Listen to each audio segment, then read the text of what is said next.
Donc mon nom est Serge Kempeners. Je suis botaniste, écologue, et j'ai une carrière qui s'est plutôt concentrée sur l'organisation du territoire urbain, des espaces verts et la satisfaction du bien-être et j'allais dire du soin qu'on peut donner aux espaces et aux individus. Alors je vais être relativement bref parce que je vais d'abord donner la parole à Chris pour qu'elle fasse un peu un premier, tracer un petit peu les lignes de la soirée. Et puis après, on est tout de même à l'université, c'est la période des secondes cesses. Alors j'ai préparé des questions.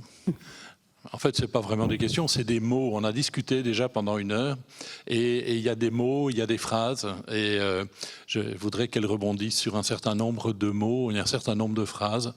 Vous verrez, ça permettra peut-être aussi, je dirais, d'aller d'un domaine à l'autre.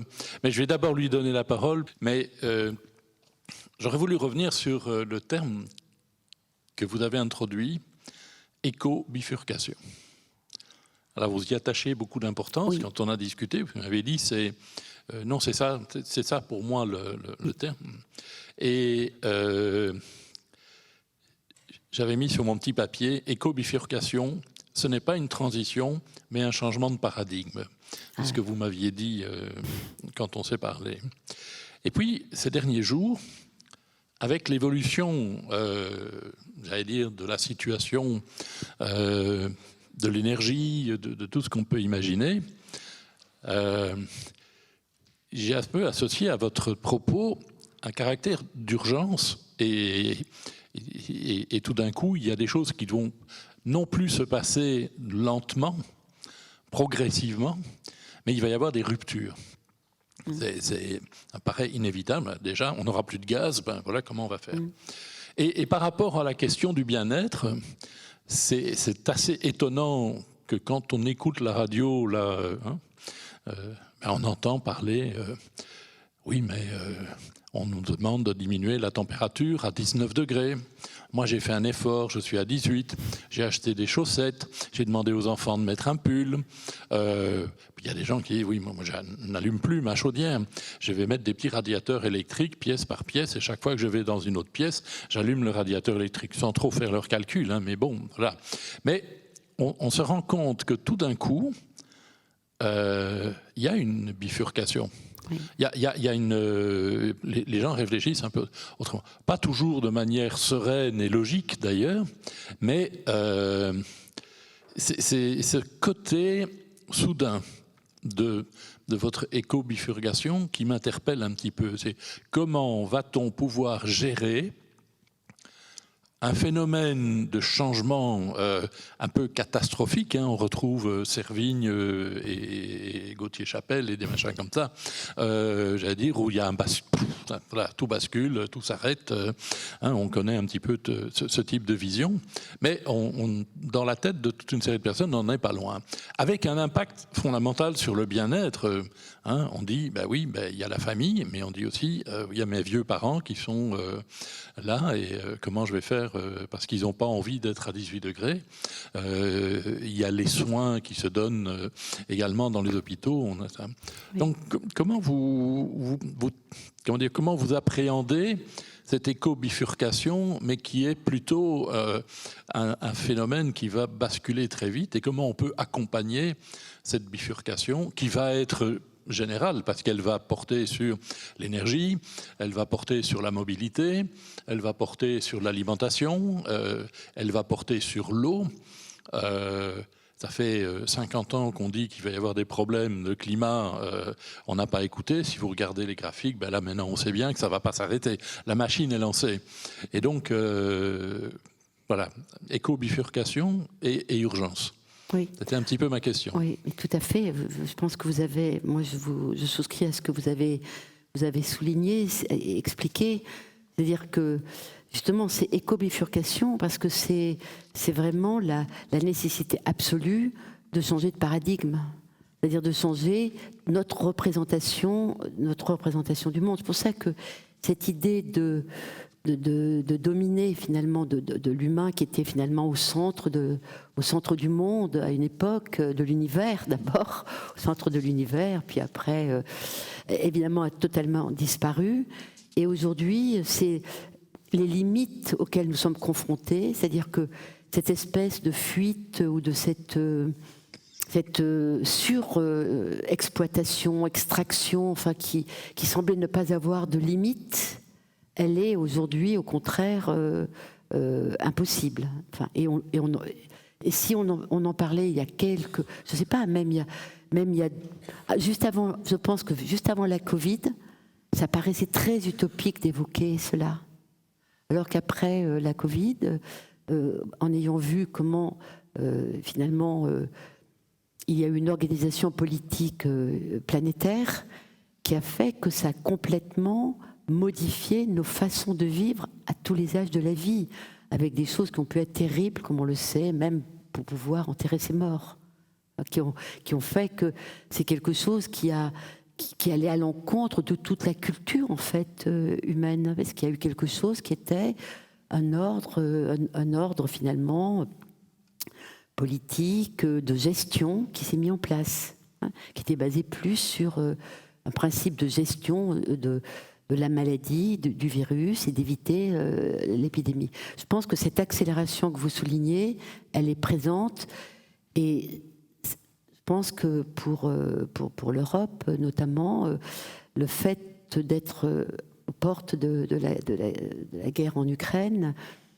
avec toutes les retombées directes dès maintenant dans la vie, font que, on a vu en France, on ferme des piscines, bon, après on va peut-être les réouvrir, mais là par exemple, j'entendais que certaines universités en France ont fermé un certain nombre de jours pour faire des économies, parce que d'énergie, et pour faire face aux dépenses qu'ils n'ont pas. C'est-à-dire que nous sommes en face effectivement d'une accélération des transformations environnementales, des conditions environnementales qui nous amènent qui amènent les sociétés à décréter à la hâte des décisions finalement politiques, et qui font que les individus après vont chercher individuellement à s'adapter. Et je pense que cette et si on prend par exemple l'expérience de la Covid, où les gens devaient rester chez eux, si on prend par exemple en France où c'était quand même assez féroce, certainement on pouvait sortir pas très longtemps, un espace, 1 heure, c'était mesuré combien on pouvait faire de mètres autour de chez soi. Ça s'est accompagné par la sidération, l'adaptation, mais aussi peu à peu des solidarités horizontales se sont mises en place. C'est-à-dire que de même que des décisions verticales politiques étaient prises, il y a eu finalement une vie urbaine, une vie villageoise, une vie humaine qui d'un seul coup Donc moi je pense que cette rapidité, elle va s'accompagner de différentes strates qui vont être aussi bien politiques et donc je pense extrêmement verticales. Là c'était très très national, voire international, mais pour l'instant c'est impossible, mais en tout cas on peut dire européen par exemple, mais par contre elle s'accompagne aussi d'autres formes d'organisation humaine qui est vraiment basée sur réinventer des modes de vie les plus ordinaires. Donc je pense qu'on pourrait se retrouver dans 1 an et puis on verra un peu ce qui se sera passé et oui, avec quelle vitesse les gens auront éventuellement changé leur comportement et à quel point ils auront été attentifs. Alors j'avais préparé les petits papiers, donc je vais vous demander de tirer un petit papier. Alors là, c'est un mot, une phrase parfois. Allez-y. 1, 2, 3, 4. Ça c'est bien. Alors qu'est-ce que j'ai tiré comme papier? Il doit y avoir des pièges. Limite, frontière, limite de stock. Ah bah oui, bah là c'est un petit peu... je pense que cette question de halte à la croissance, au sens... je ne voudrais pas entrer dans tous ces débats croissance, décroissance, qui sont très importants, mais qui aussi des fois sont des impasses, parce que c'est un peu comme quand vous évoquiez la collapsologie, l'effondrement. Je suis plus, j'essaie plutôt de m'orienter vers ce qui est source de rebond, de possible. La question des limites et des limites des stocks, c'est vraiment la grande question qui a été lancée dès les années finalement 60 avec le Club de Rome, halte à la croissance, et où en fait avait été mis en évidence cette question des limites. Et donc, quand on regarde 1960, 2020, ça veut dire qu'il y a déjà, avec combien d'années? Ça fait 60 ans. Ça fait presque une génération quand on les compte avec l'INSEE. C'est-à-dire que tout ce temps-là, il y avait un déni. Donc moi, ce qui me frappe, c'est la réalité de la limite, de la limite des stocks, le fait que d'ailleurs aujourd'hui, on sait que, et moi je le vois, par exemple, moi, beaucoup d'étudiants, et par exemple j'avais été invitée pour une discussion avec des étudiants qui avaient fait tout un bilan à l'EPFL à Lausanne. Un certain nombre d'étudiants diplômés ne souhaitaient pas construire du nouveau, ne souhaitaient pas construire. Ils cherchaient à faire leur métier d'une autre manière, qui était des fois aussi de trouver des dispositifs pour pouvoir retravailler, réparer, reprendre, etc. Donc je pense que cette question des limites, elle est aujourd'hui, elle avait été mise en évidence aussi avec le rapport Brundtland. Aujourd'hui, avec le GIEC, on le suit à la trace, je peux dire, hein, de façon planétaire. Par contre, ce qui est très impressionnant, ça fait vraiment partie des questions, des problèmes que nous avons tous en commun, c'est le fait qu'il y a une sorte de déni. C'est un peu comme si on le sait, mais on ne le reconnaît pas. Et donc c'est une grande... beaucoup de psychologues, par exemple, j'étais invitée à faire participer à un groupe de travail sur psychologie cognitive et design, par Alain Berthoz, qui travaille beaucoup sur le cerveau. Et c'est vrai qu'une des questions que je souhaite partager avec ces scientifiques, c'est précisément la difficulté à mettre en acte ce qu'on sait. Le passage à l'acte, quelque part. Le passage à l'acte. Donc je pense que c'est une question qui est majeure et je crois qu'il faut que... Je pense que la dimension Guattari nous aidera beaucoup quand il insiste écologie mentale. Parce que je pense que justement tout ce qui est mental, c'est en activant, en donnant le désir des choses, en créant peut-être un travail aussi collectif. Il y avait beaucoup de travaux de psychologie sociale à une époque... dans les groupes avec Lewin, Moreno, et dans toutes les périodes, dans les années 70, on travaillait beaucoup sur la dynamique de groupe. Et on s'était rendu compte que, depuis c'est largement pratiqué hein, dans beaucoup de choses, lorsqu'on demandait à quelqu'un s'il voulait, après une conférence, s'il voulait arrêter par exemple de fumer ou de consommer des oranges simplement en bouteille ou reconstituer, il disait oui, tout à fait, parce que pour ma santé, mais il ne passait pas à l'acte. Alors que s'il y avait un groupe, si les gens en groupe travaillaient, si entre eux, ils échangeaient, quelque chose d'autre pouvait avoir lieu et le pourcentage de changement augmentait. Mais il n'était pas maximal. Et dans les villes, peut-être qu'une de ces bifurcations, c'est le choix entre le grand espace d'infrastructure verte et bleue ou la construction et le logement. En tout cas, sur Bruxelles, c'est un des gros problèmes qu'on rencontre pour le moment. Et Philippe Clergeau, au niveau français, bien apporté et amené cette réflexion autour des grandes infrastructures vertes et bleues, qui est de la partie de landscape urbanisme qui vient des États-Unis, où on voit des villes, j'allais dire, où on a maintenant des vallées entières qui traversent la ville pour y apporter de l'eau et de la fraîcheur. Mais il a aussi amené j'allais dire, un petit peu familiarisé avec j'allais dire, les solutions inspirées de la nature, nature-based solutions, qui sont totalement liées à ce genre de choses, évidemment. Et donc, je crois que c'est vraiment important dans votre éco-bifurcation, j'allais dire, de se dire, ben, maintenant, les maillages ne sont plus des petits maillages fins. Si on veut réussir, on doit faire des vraies grandes mailles. On doit oser intervenir sur la climatologie locale en créant des véritables infrastructures qui ont un impact.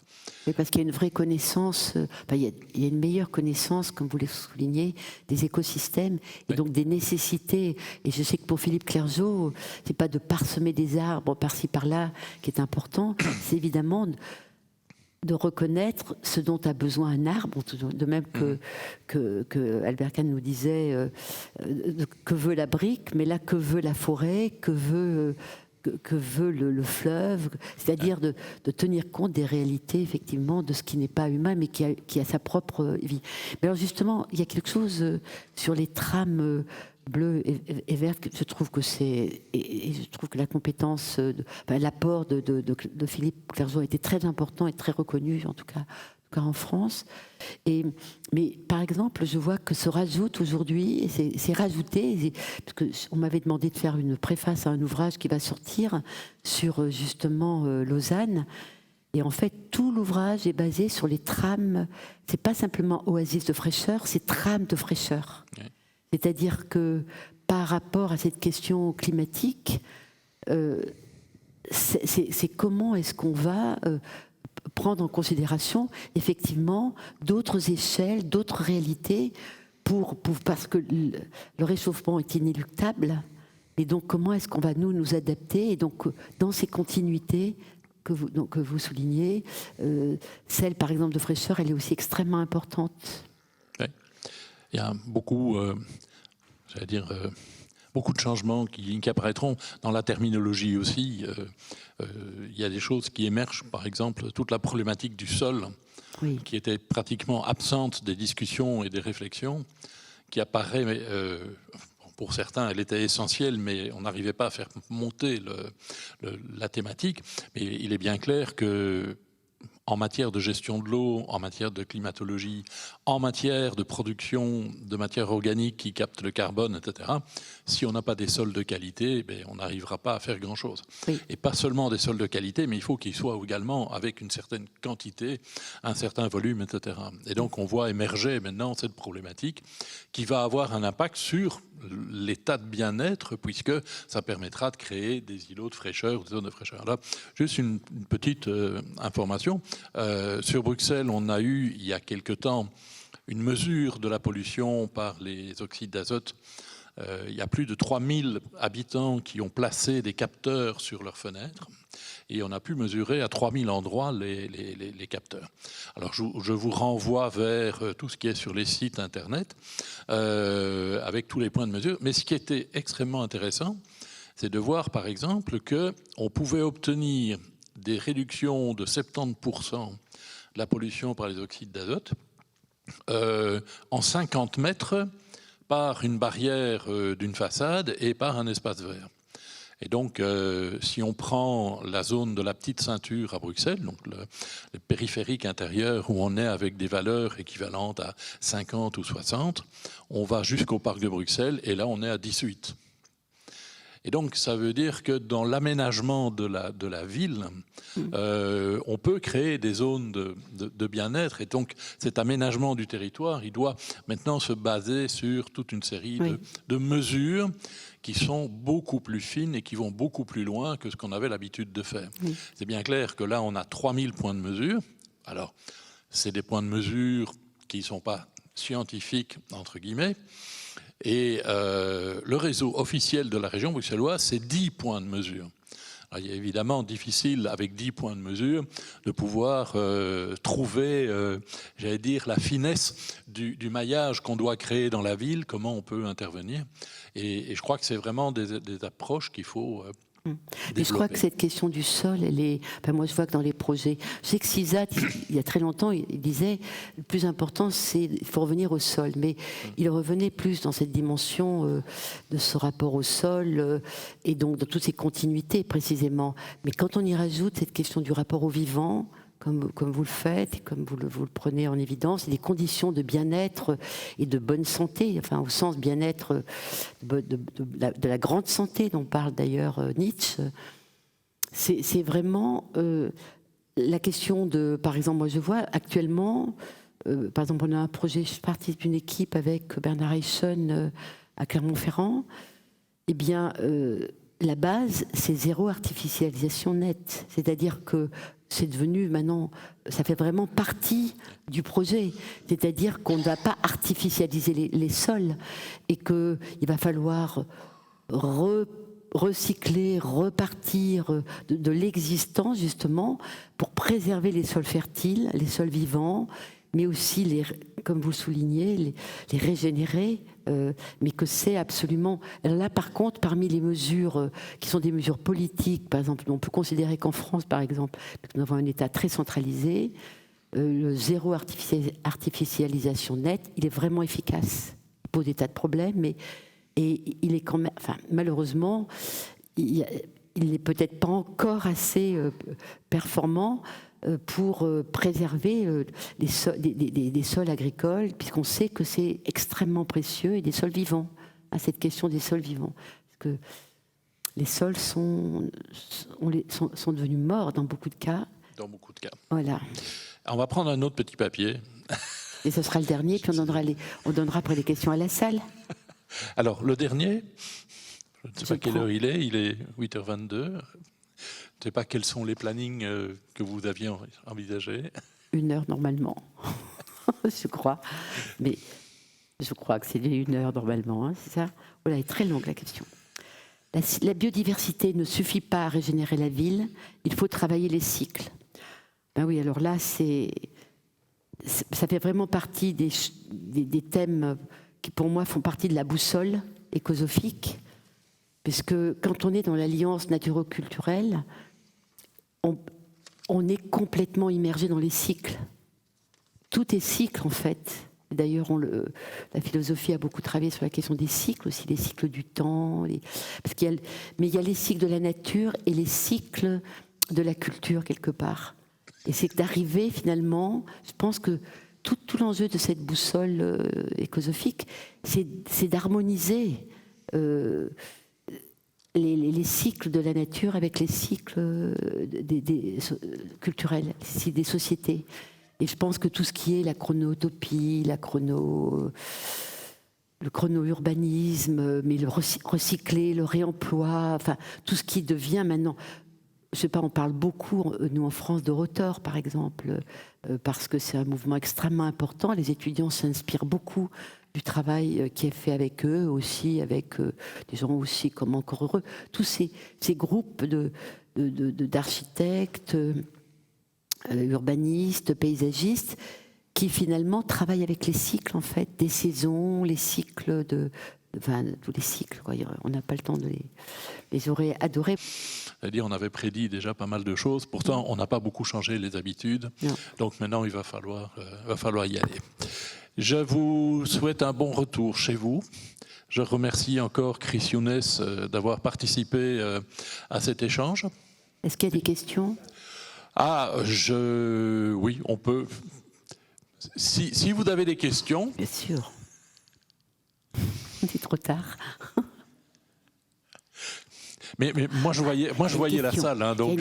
Il y a une question. Un commentaire, une question. Merci. Une question qui est peut-être courte, mais dont le développement va peut-être être long.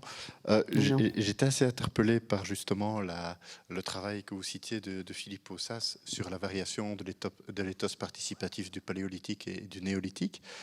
Et justement, comme vous suscitez l'idée de rechanger d'éthos, de partir sur ce nouveau paradigme.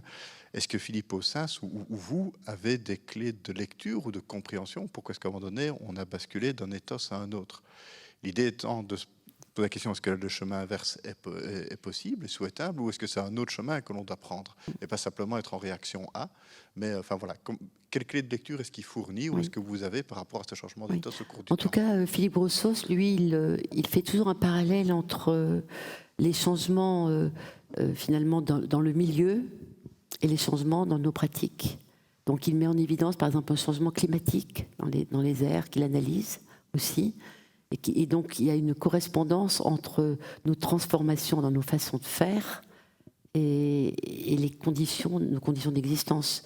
Moi je pense que la grande bascule, c'est précisément cette accélération du changement climatique qui est en cours, qui accélère toutes les hypothèses dont on parle. Parce que moi, quand je parle de la boussole écosophique, c'est une boussole qui part finalement qui s'inscrit dans ce changement de paradigme et qui en même temps s'inscrit dans dans des alter-métropolisations, dans des façons alternatives de faire la ville qui aujourd'hui font référence, comme le recyclage, le réemploi, mais c'est vraiment toujours en liaison avec des changements aussi climatiques. Mais c'est vrai qu'il y a beaucoup d'inconnus.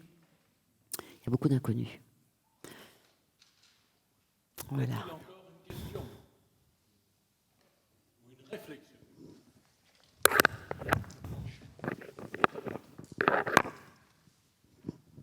Bonsoir, merci beaucoup pour votre intervention passionnante. Je voulais revenir sur un point que vous avez peu abordé ce soir, mais sur lequel vous écrivez pas mal, qui est l'empathie et la nécessité, dans une approche du care, de mettre en œuvre une certaine forme d'empathie. Et en l'occurrence, j'aurais voulu vous entendre sur les limites de l'empathie qui sont pas mal discutées par certains auteurs aujourd'hui. L'empathie étant vue parfois plus comme une idéologie qu'autre chose. L'empathie avec tous les biais aussi cognitifs auxquels elle peut s'associer. L'empathie dans laquelle parfois on se complaît en tant qu'architecte ou designer et qui fait l'objet d'écrits notamment de Heine Hilgen au niveau de la KU Leuven, assez profond à ce niveau-là. Quelles sont, d'après vous, d'un point de vue épistémologique mais aussi méthodologique, les limites de l'empathie et comment faire pour les dépasser de manière à appliquer finalement les grands principes de la boussole que vous détaillez? C'est-à-dire que c'est vrai que l'empathie a surgi finalement aussi dans le paysage, dans le paysage de notre compréhension du monde en fait.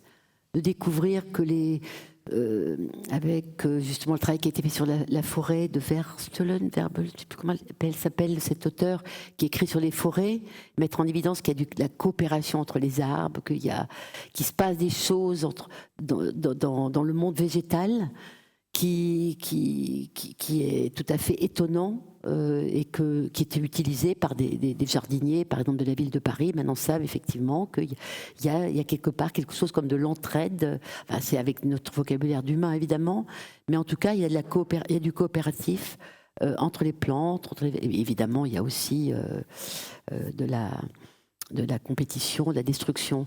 Mais ce qui est vraiment frappant, c'est que justement de voir à quel point dans toutes les connaissances, par exemple, on sait l'importance de l'empathie, on le voit bien dans l'écriture, dans tout ce qui nous est transmis, notre capacité de ressentir les choses. Mais de voir dans les sciences actuellement cognitives, de voir à quel point la connaissance ne peut pas être détachée finalement de son impact affectif. L'affect, c'est l'énergie en fait de la connaissance aussi. Donc c'est finalement un moteur, c'est une énergie extrêmement importante pour nous mouvoir en fait dans la vie les uns par rapport aux autres. Après, dans ce que vous évoquez, c'est tous les travaux, tous les gens qui travaillent dans le soin, toutes les personnes qui travaillent sur le soin, le soin aux autres, qu'on soit dans la psychiatrie, dans la médecine, dans la psychologie. Ils savent à quel point il ne s'agit pas de... L'empathie, c'est être capable de ressentir, appréhender une partie de ce que ressent l'autre. C'est pas se mettre à la place de l'autre.